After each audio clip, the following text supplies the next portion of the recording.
You, John Fitzgerald Kennedy, do solemnly swear. I, John Fitzgerald Kennedy, do solemnly swear. That you will faithfully execute the office of President of the United States. That I will faithfully execute the office of President of the United States. And will, to the best of your ability. And will, to the best of my ability. Preserve, protect, and defend the Constitution of the United States. Preserve, protect, and defend the Constitution of the United States. So help you God. So help me God.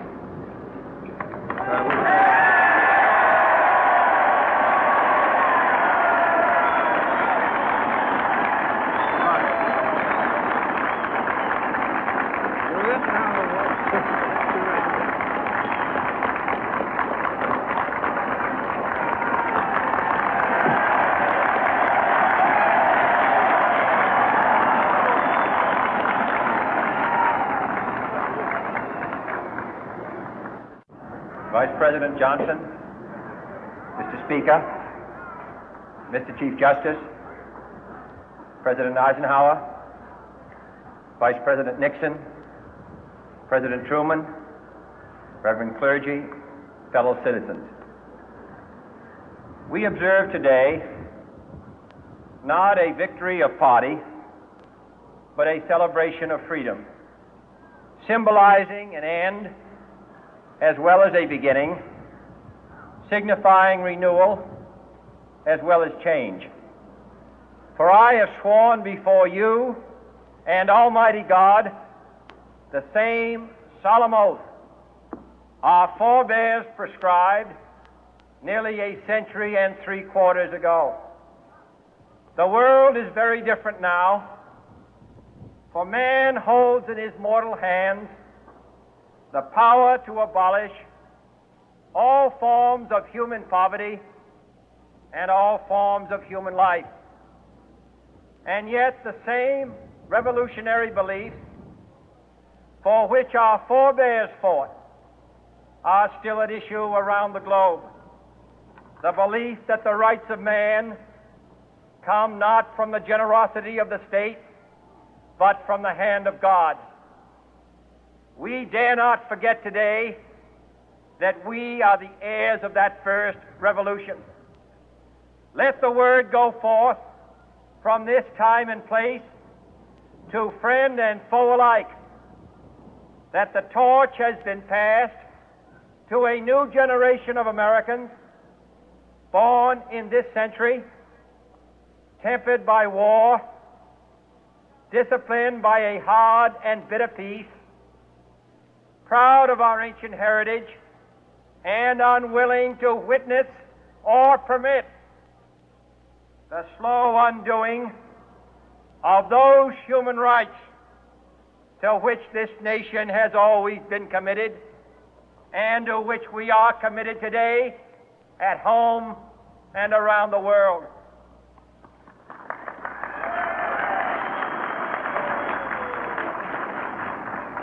Let every nation know, whether it wishes us well or ill, that we shall pay any price, bear any burden, meet any hardship, support any friend, oppose any foe to assure the survival and the success of liberty.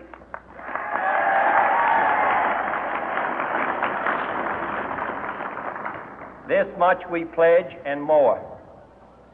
To those old allies whose cultural and spiritual origins we share, we pledge the loyalty of faithful friends. United, there is little we cannot do in a host of cooperative ventures. Divided, there is little we can do, for we dare not meet a powerful challenge at odds and split asunder. To those new states whom we welcome to the ranks of the free, we pledge our word that one form of colonial control shall not have passed away, merely to be replaced by a far more iron tyranny. We shall not always expect to find them supporting our view, but we shall always hope to find them strongly supporting their own freedom, and to remember that in the past, those who foolishly sought power by riding the back of the tiger ended up inside.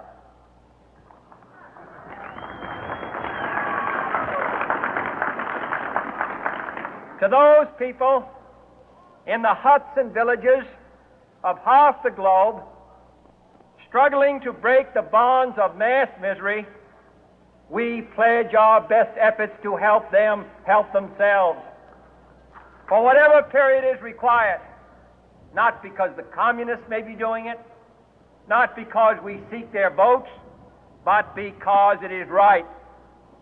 If a free society cannot help the many who are poor, it cannot save the few who are rich.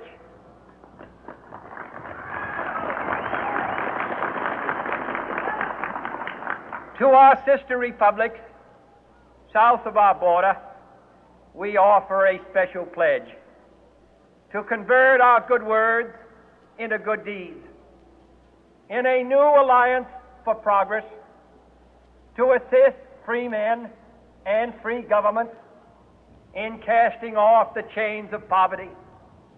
But this peaceful revolution of hope cannot become the prey of hostile powers.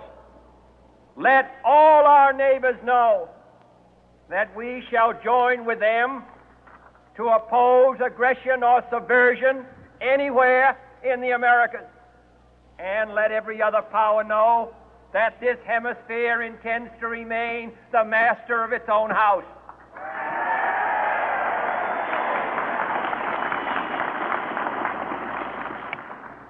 To that World Assembly of Sovereign States, the United Nations, our last best hope, in an age where the instruments of war have far outpaced the instruments of peace, we renew our pledge of support to prevent it from becoming merely a forum for invective, to strengthen its shield of the new and the weak, and to enlarge the area in which its writ may run. Finally, to those nations who would make themselves our adversary, we offer not a pledge, but a request that both sides begin anew the quest for peace. Before the dark powers of destruction, unleashed by science, engulf all humanity in planned or accidental self-destruction, we dare not tempt them with weakness, for only when our arms are sufficient beyond doubt can we be certain beyond doubt that they will never be employed. But neither can two great and powerful groups of nations take comfort from our present course, both sides overburdened by the cost of modern weapons, both rightly alarmed by the steady spread of the deadly atom, yet both racing to alter that uncertain balance of terror that stays the hand of mankind's final war. So let us begin anew, remembering on both sides that civility is not a sign of weakness, and sincerity is always subject to proof.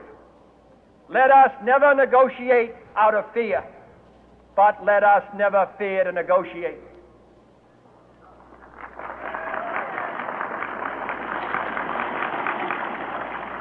Let both sides explore what problems unite us, instead of belaboring those problems which divide us.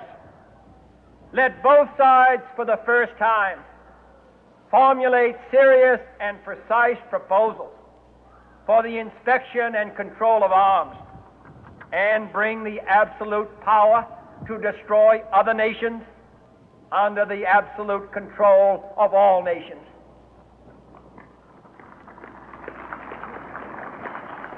Let both sides seek to invoke the wonders of science instead of its terrors. Together, let us explore the stars, conquer the deserts, eradicate disease, tap the ocean depth, and encourage the arts and commerce.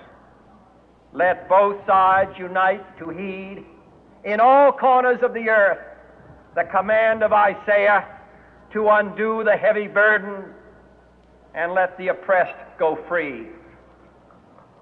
And if a beachhead of cooperation may push back the jungle of suspicion, let both sides join in creating a new endeavor, not a new balance of power, but a new world of law, where the strong are just and the weak secure and the peace preserved.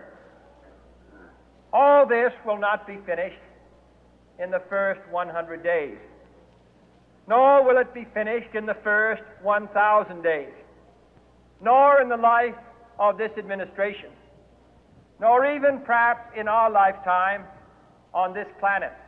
But let us begin.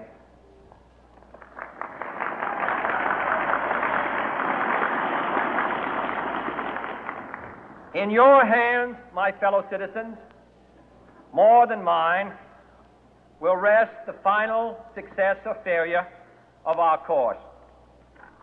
Since this country was founded, each generation of Americans has been summoned to give testimony to its national loyalty. The graves of young Americans who answered the call to service surround the globe. Now the trumpet summons us again, not as a call to bear arms, though arms we need, not as a call to battle, though in battle we are, but a call to bear the burden of a long twilight struggle, year in and year out, rejoicing in hope, patient in tribulation, a struggle against the common enemies of man, tyranny, poverty, disease, and war itself. Can we forge against these enemies a grand and global alliance, north and south, east and west, that can assure a more fruitful life for all mankind? Will you join in that historic effort?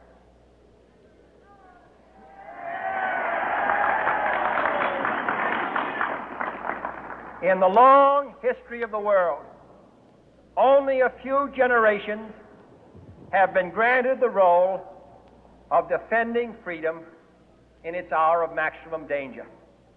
I do not shrink from this responsibility. I welcome it.